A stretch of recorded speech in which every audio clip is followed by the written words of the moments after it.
To get a card from Gcash, you need to have a fully verified Gcash account. Start by opening the Gcash app and logging into your account. If you have not yet verified your account, you will need to do so by following the in-app instructions.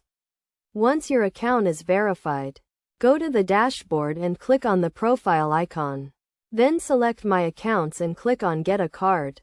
You will then be asked to fill out a form with your personal details, including your name, address, and date of birth. After filling out the form, you will need to upload a valid government-issued ID, such as a passport or driver's license.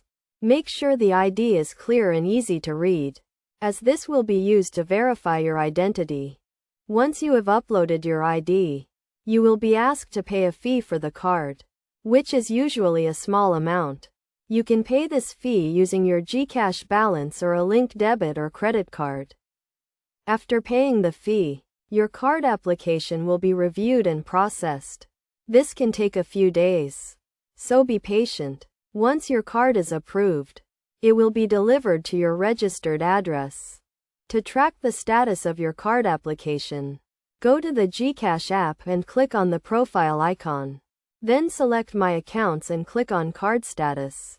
Here you can see the current status of your card application, including when it was approved and when it will be delivered. It is also important to note that you can use your Gcash account even without a card, as you can use the app to pay bills, buy, load, and send money to other users. However, having a card can be convenient for making purchases online or in store.